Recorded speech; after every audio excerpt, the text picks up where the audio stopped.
भैंस चोरी के संदेह में पीट पीट कर की युवक की हत्या, 3 आरोपी गिरफ्तार, डीएसपी ने किया खुलासा।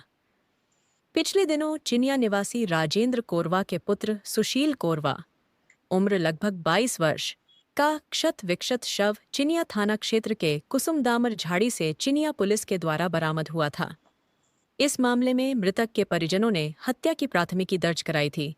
इस हत्याकांड का खुलासा करते हुए अनुमंडल पुलिस पदाधिकारी रोहित रंजन सिंह ने प्रेस विज्ञप्ति जारी की।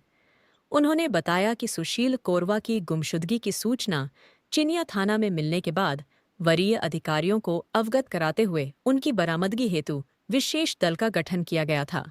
लगातार जांच पड़ताल के बाद 17 अक्टूबर 2025 को कुसुमदामर की झाड़ी से सुशील कोरवा का शव बरामद हुआ। इसके बाद मृतक के पिता के बयान पर कांड संख्या 42/25 दर्ज की गई।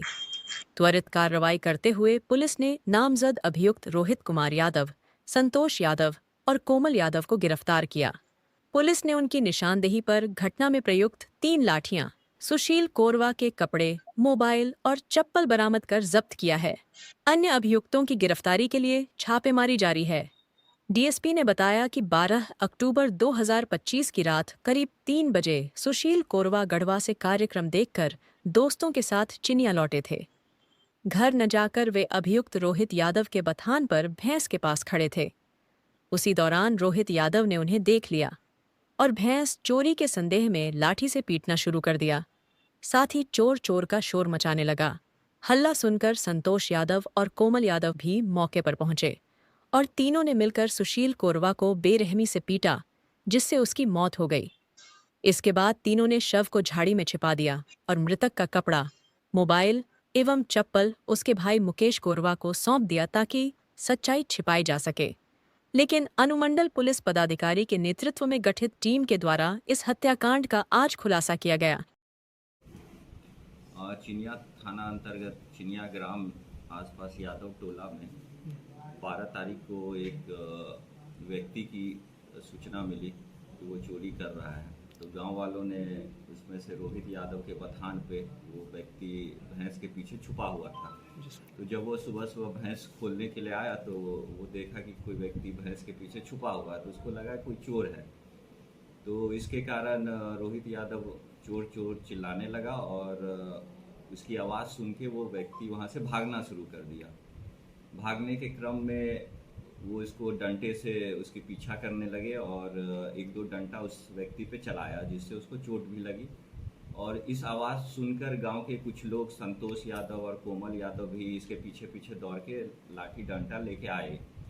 तो इन लोगों के द्वारा बीच रास्ते में इसको पकड़ा गया और पकड़ने के बाद सभी लोग चोर समझकर इसको लाठी डंडे से ताबड़तोड़ उस पर वार करने लगे, जिससे वो एक अधमरे हालत में मूर्छित होकर वो गिर गया। इसके बाद इन लोगों को लगा कि ये व्यक्ति लग रहा मर गया है, तो इन लोगों ने उसके बॉडी को आसपास के झाड़ी के पास इन लोगों ने छुपा दिया और वहाँ से ये लोग भाग खड़े हुए तीनों। डर भी गए थे कि हम लोगों के द्वारा एक व्यक्ति की हत्या हो गई।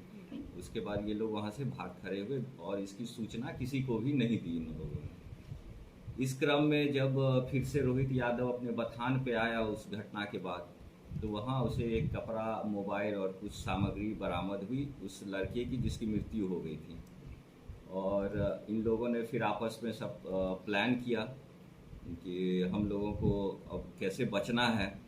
तो इसके तहत इन लोगों ने प्लान करके पुलिस के पास ये सारी चीज़ ला करके इनको हैंड ओवर किया कि इस तरह से एक व्यक्ति का कपड़ा और ये मोबाइल वगैरह एक जगह मिला है हमारे बथान पे। और उसके बाद हम लोगों के पास गुमशुदगी की रिपोर्ट पहले ही की गई थी एक व्यक्ति के गायब होने की।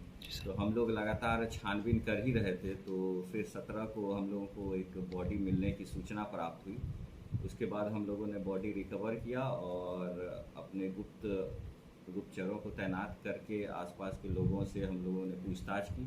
तो बाद में इस घटना के बारे में हम लोगों को कुछ पता चला, जिसमें रोहित यादव का नाम, कोमल यादव का नाम और संतोष यादव का नाम आया। तो हम लोगों ने उनको पकड़ा और फिर काफ़ी पूछताछ करने के बाद उन लोगों ने इस घटना में संलिप्तता के बारे में इन लोगों ने कबूल किया है।